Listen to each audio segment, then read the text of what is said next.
Welcome to the Young Artists podcast, when young artists take center stage. I'm your host, Natalia, and this is the place where we dive deep into the minds and works of emerging artists, exploring their unique perspectives and creative journeys. Enjoy! Hello, and welcome to another episode of the Young Artists podcast. I'm thrilled to have a wonderfully talented artist with us today, someone whose work seamlessly weaves together painting and textile artistry. Joining us is the brilliant Bissy Riva. Hi. Hi. So Bissy, can you please introduce your art practice? What is your main concern right now and what do you do? Yeah, so right now I've been focusing on oil painting, but I previously worked a lot with textiles. I think it will probably come back in a bit more.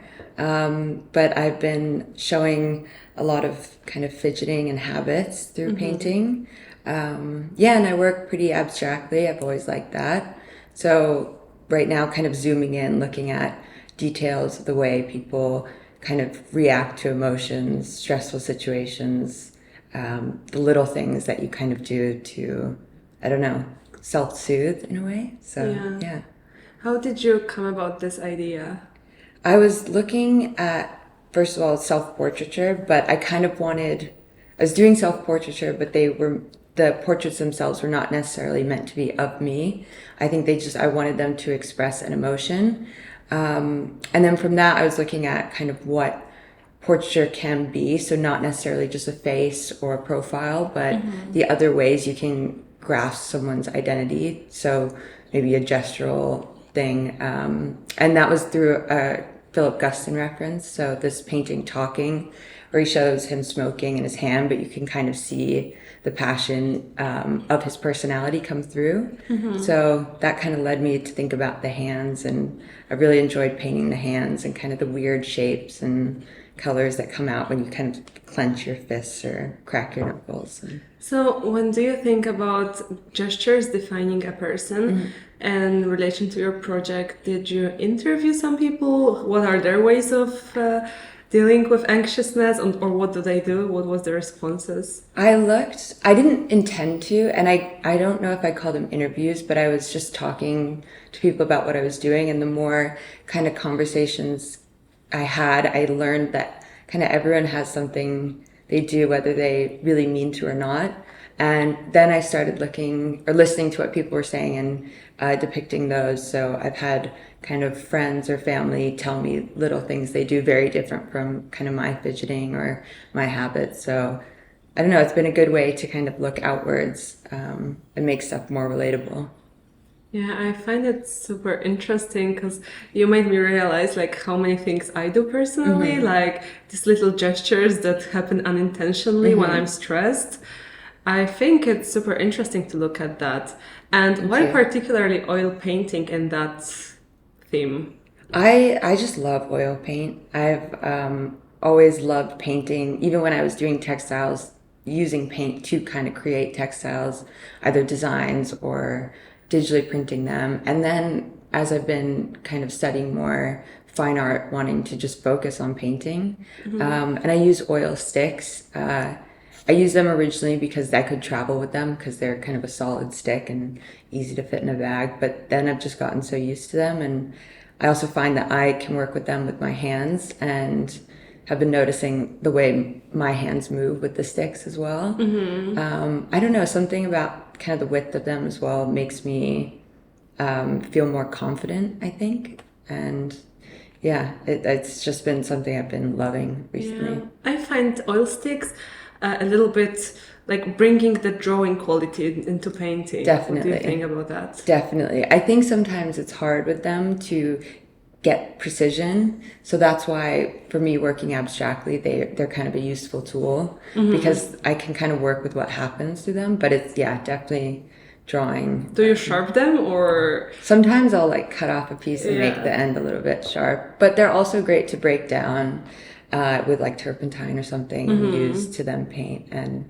I like that they're such a rich pigment because color is really important to me. I really just enjoy kind of creating palettes. They've been my kind of primary tool recently. Is there a specific color palette that mainly influences your practice, or do you play with every shades, or is it something that really like some particular tone or color that is predominant? It's funny, when I was in undergraduate, I refused to use blue because I found it very difficult. And I really love red, which I guess is obvious right now, but I don't know why exactly. I think it's a strong color and it helps me to be loud as well. I really like, so undergraduate, I remember I'd only use like golds and greens and reds and blacks.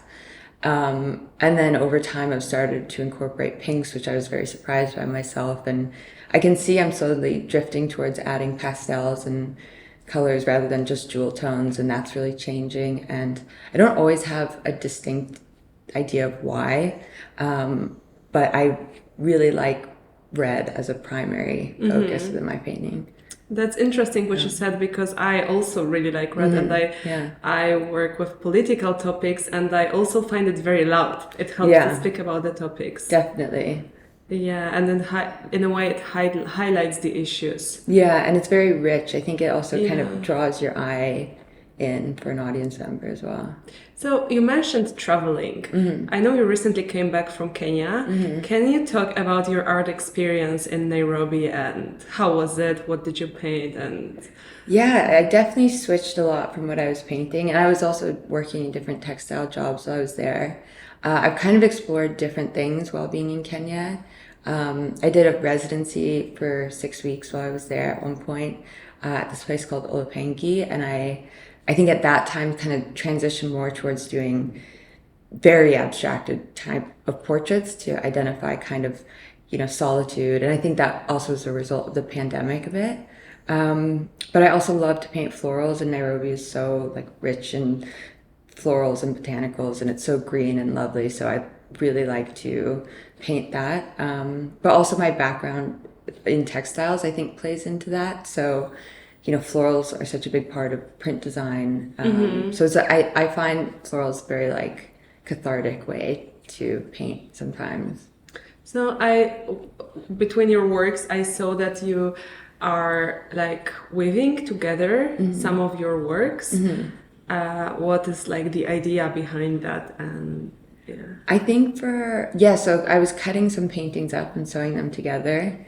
I think that was to incorporate kind of also the textile techniques into creating a piece, and also looking at the different ways you can engage with a painting. So, not necessarily just stretched around a canvas, but what is, a painting cut up as a piece of fabric kind of hung do to someone when they approach it, rather than also the textile, perception of looking at it on a bed or on a couch or on your body. So I found that kind of an interesting way to explore the material. But then conceptually, I think I was trying to combine multiple ideas. So for one, I looked at kind of two different ideas and to kind of combine them, two ideas that I didn't feel like were cohesive, and to combine them, cut them up, and made these kind of geometrical. What ideas were those?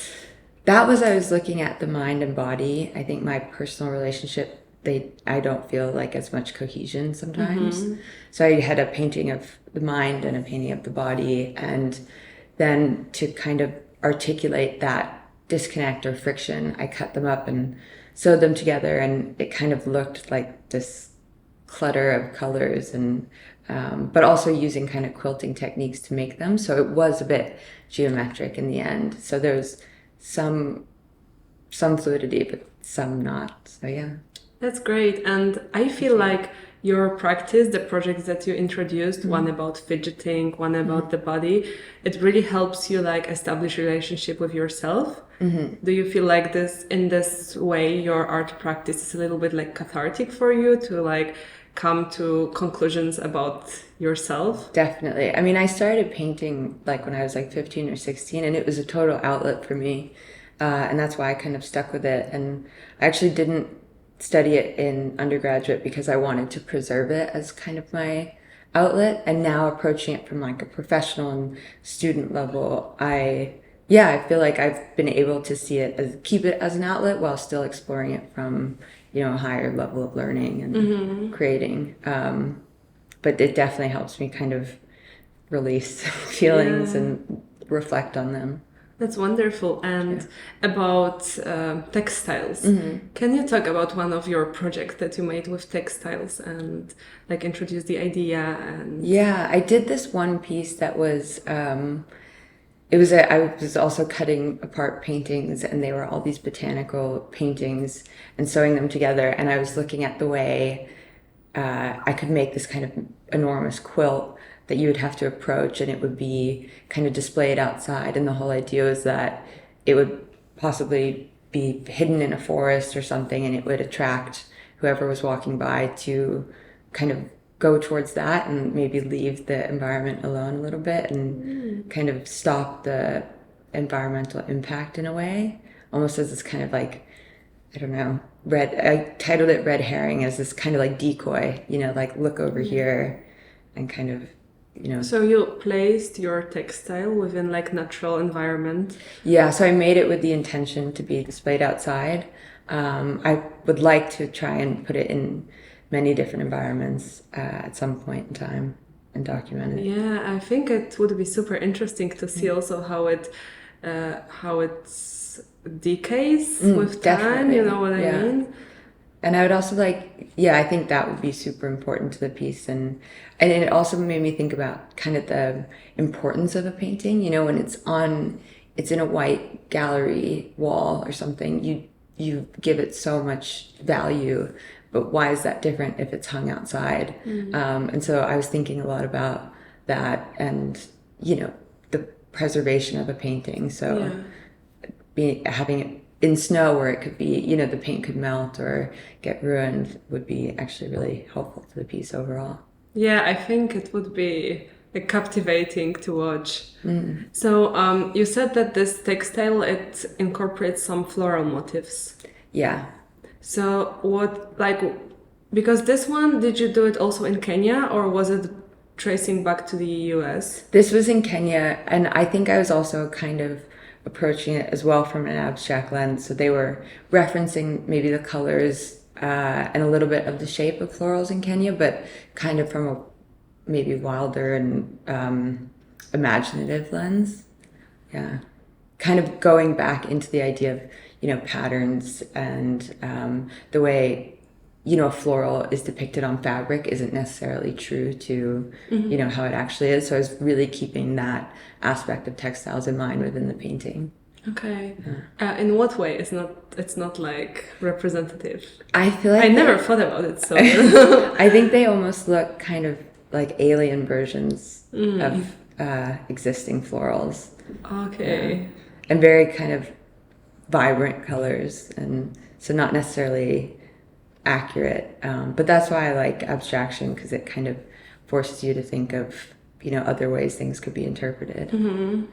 So did this floral inspiration come particularly from Kenya, or was it something connected to your background, perhaps? I think I just, always liked painting florals. These were specific to Kenya, though. Yeah. So what about the art scene in Kenya? How did you feel like working there and being a part of such different culture from yours? I mean, there's a very cool art scene and amazing Kenyan artists. I've basically worked within textiles, and so switching into painting has been very new to me while I've been there. That's kind of why I wanted to transition into this kind of educational background to learn more about painting. But there's some amazing galleries, there's really incredible sculptors and painters, and it's a very cool community.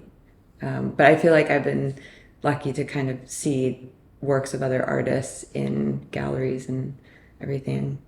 Yeah. Cool. And let's trace back to your undergraduate. You did your undergrad at Rhode, right?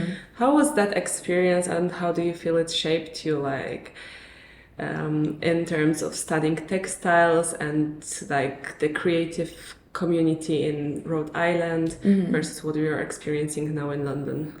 I loved Rhode. It was a really great experience. I made some very amazing friends, and also friends who have such a different approach to art or different mediums, and that was always cool to learn from and see. RISD had a different way than RCA in terms of, I think the way you approached making I think at that point in time, you go into school at 18, so it's very based on the foundation of learning how to make things from start to finish on your own. Whereas I find lately it's been at RCA, it's been more research based, and then maybe approaching the making after. But it was great. I mean, you learned everything from that kind of the foundation of, for me in textiles, like how to spin your own yarn to then how to machine knit by the end. So it was cool. And I think within textiles, you kind of had these routes that you could really explore. So it was either knitting or silk screen printing or weaving.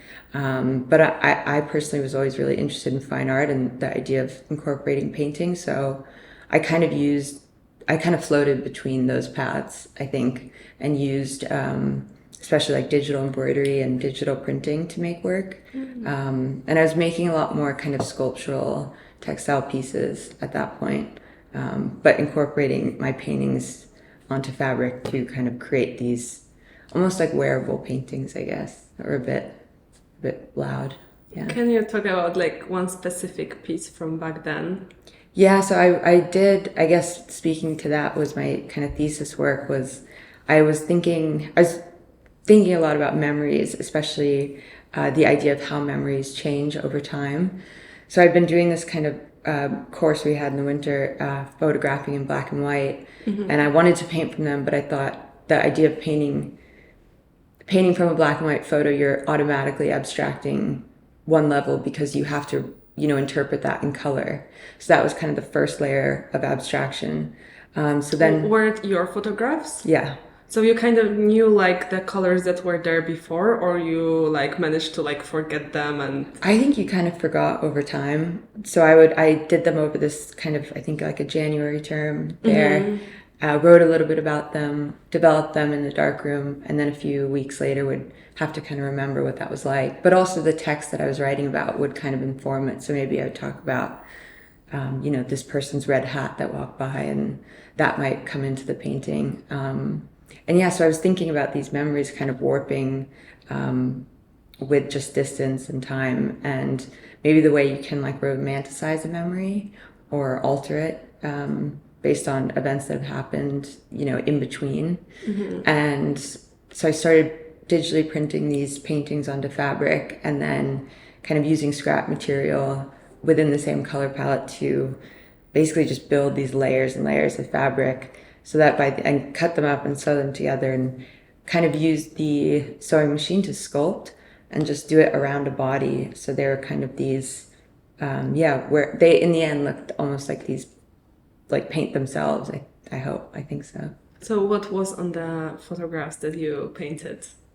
I was painting kind of people that like these were more mundane memories. So people that walk by.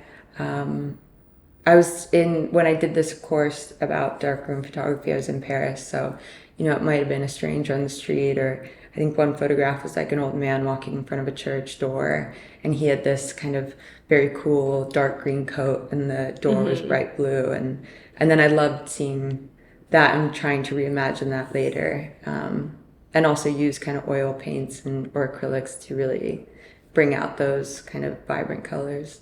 I love how with your practice you play with colors a lot in a way of like reinterpreting the colors that you experience in real life. And Thank you. I feel like you did it with this project, but you also did it with the fidgeting projects. Like the colors are so unreal, yet they really represent reality. What is your inspiration for that? Like how this idea developed? I'm not exactly sure how. I don't know. I just always liked vibrant colors, which is, or just the intense colors. So not necessarily neons, but like really rich reds and blues and greens. And I think I don't want to match it to reality. So I like the way to like dial back from shadows and think, okay, maybe this gray could go within this shadow, but then what would interpret the, light that's reflecting, and pick like a vibrant yellow and just see how that all plays out. I really like that. And I think that comes back to maybe a design background with textiles. So kind of creating patterns with colors, even if it's a painting itself. It's amazing. For me, Thank it you. like really speaks to sort of like creating your own imaginary, like realm of things that you experience, but then they just like stick in your mind and they become something completely different. Yeah. Which is very cool. And there's a lot of like Egon Schiele in your Oh, works, I feel, thanks. like with these colorful hands that are very, like gestural and very, Thank you. yeah, it's very, very interesting for me. Thanks. Yeah, I've been looking at his work a lot lately. I think I also love the way that oil paint specifically, and I think you might feel the same way. Like it's such a textural, kind of like gooey, rich, Yeah, like yeah, fun material that I think when you use these intense colors, you really get to see that even with really dark greens or even blacks, like when the way the light picks that up. yeah, It's and really in a way, important. like oil paints don't flatten; they just Yeah. stay like as vibrant as you apply them. Yeah. Which for me is a bit annoying with acrylics. Like when you paint, and then when it dries, it's completely different thing. Right, definitely. I run into sometimes getting really muddied colors depending on how I paint. That's why I think I like the oil sticks a bit. It's hard for me to just work with a brush at this point because I'm too impatient to let it dry. So I'll go over that color if I don't like it. And I realize I can get really muddy. So that's why the oil sticks have been kind of fun for me. I see. So how do you work with the painting? What is the process? Do you sketch? Do you just go intuitively or? I do a kind of rough sketch. Sometimes it's very, like if it's florals, it'll be maybe intuitively. But for these kind of hands or fidgeting, I'll take a photo and do a rough sketch to get the shape, but it'll get lost under the painting itself. But then I get the idea of placement. And so lately I've been, just kind of placing out the colors where I want them to be. So, okay, if this is the lightest bit, throughout all of the levels of the photo within the hands, I'll take like a very vibrant yellow and just put that there and then kind of carve out each level of light throughout the painting and then go back into kind of sculpting out the shape and then using a kind of solid background and maybe a brush at this point to kind of, tidy it up in the end. Yeah. So are you open to like unexpected outcome then?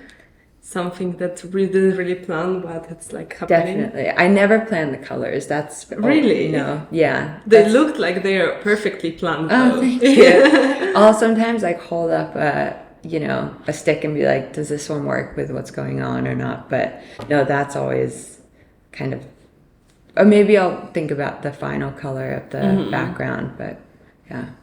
So apart from Egon Schiele, you also mentioned Gaston. Like, who is your biggest inspiration in terms of painting or textiles or any art form? I kind of started painting because of Richard Diebenkorn.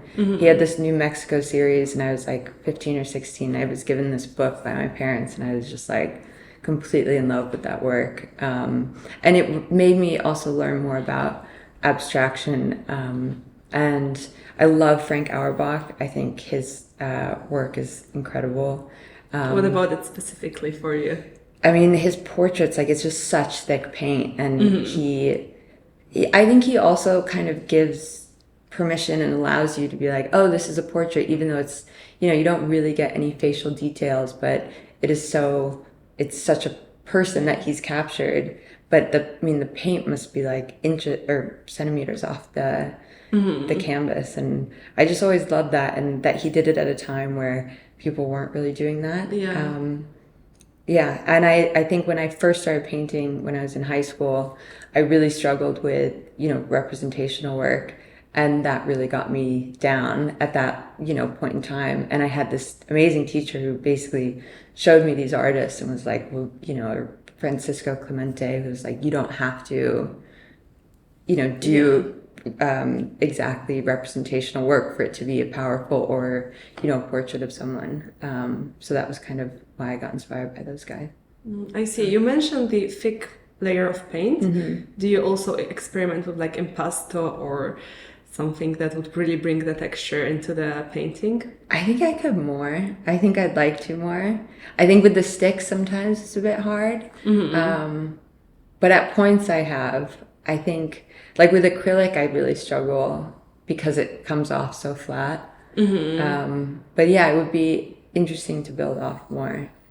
That project I was telling you about with the layered fabrics, I called that impasto because it, I think, hopefully embodied that like level of thickness of paint, and it drew the parallel between textiles and painting.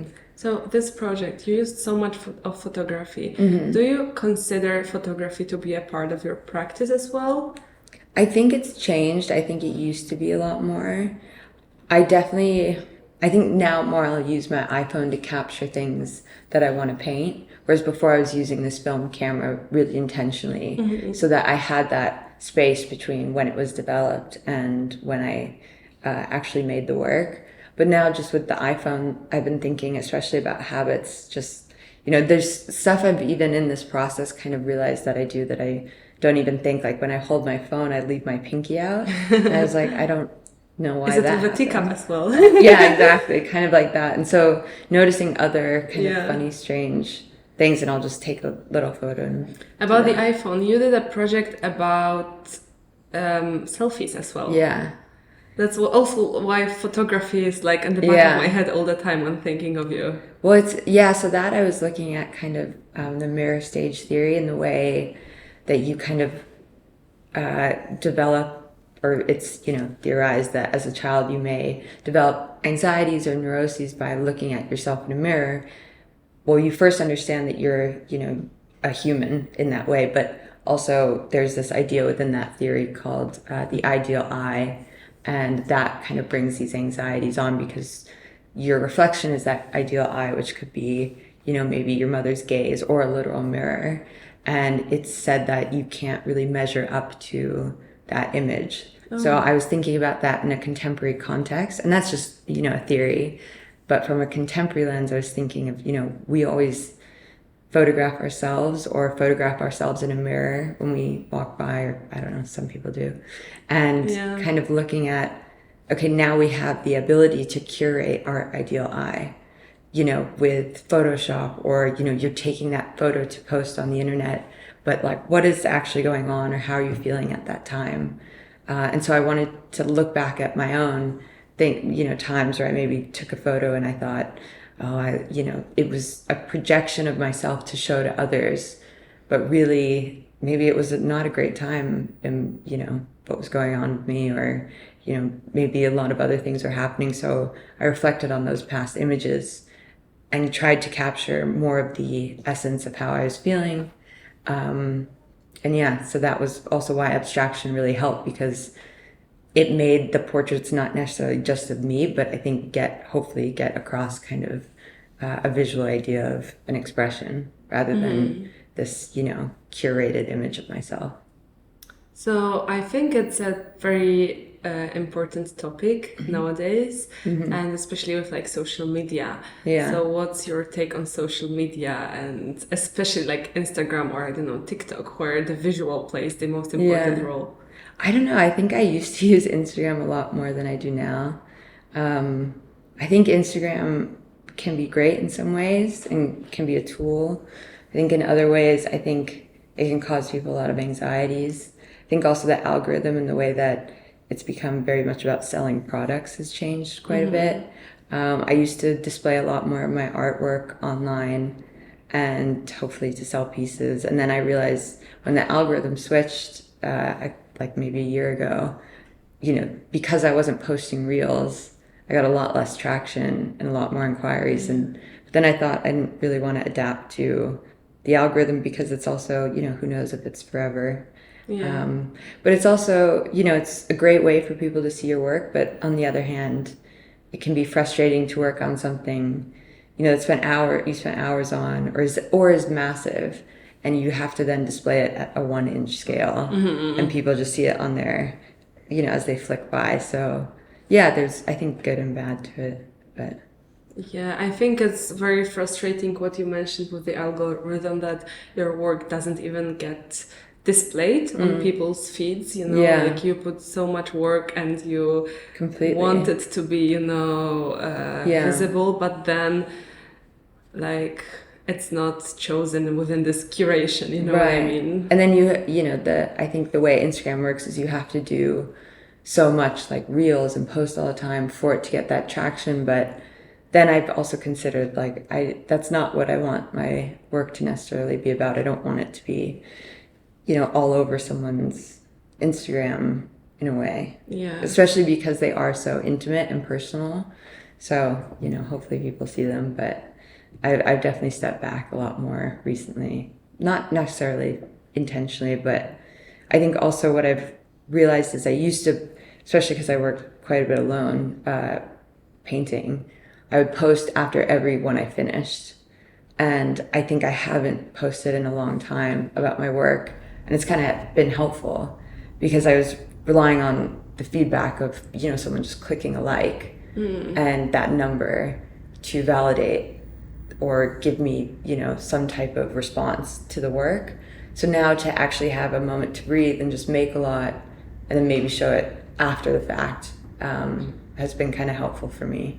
Yeah, I think that's really important what you mentioned about validation we get from likes, which is like, nothing, but then they matter so much. Yeah. What are your other maybe advices about like self-promotion as an artist? It's such a difficult topic. It's so difficult. I don't know. I'm not the best at self-promoting, I think. But I think meeting other artists, I think especially like young artists, and that's why I think this podcast is so cool. Getting to know like what people are doing, and I feel like just making other artist friends to talk about and feel comfortable to talk about what you're working on is so important. I have so many friends from undergrad now from here that have given me advice that has meant so much and very constructive feedback, but we might have completely different practices. But for some reason we can understand what the other's thinking or kind of get inside that head. So, yeah. So in general, what would be your advice for young artists? I don't know. I think just keep making all the time. That's what helps me.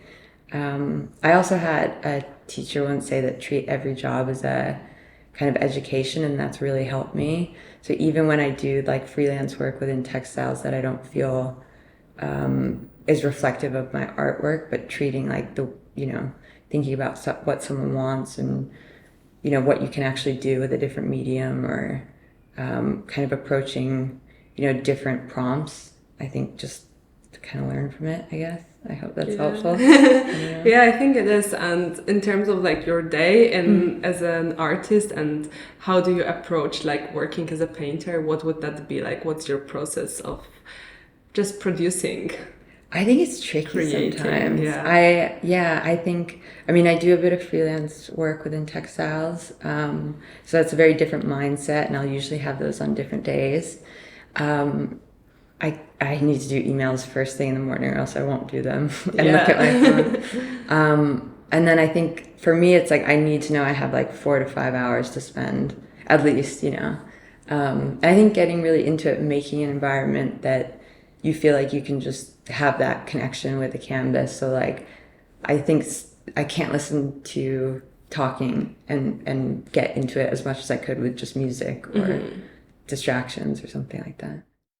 So as we come to the close of the conversation with Bissy, I want to express my gratitude for sharing your artistic journey and your insights, and your unique approach of blending oil with textile artistry is very, very inspiring. Thank you so much. So thank you for coming here, and thank you also to our listeners for listening to this episode. And don't forget to check our Instagram and Bissy's Instagram for her artworks, and we'll definitely link it on our page. And stay tuned for the next week. Bye! Thank you for joining us on the Young Artists podcast.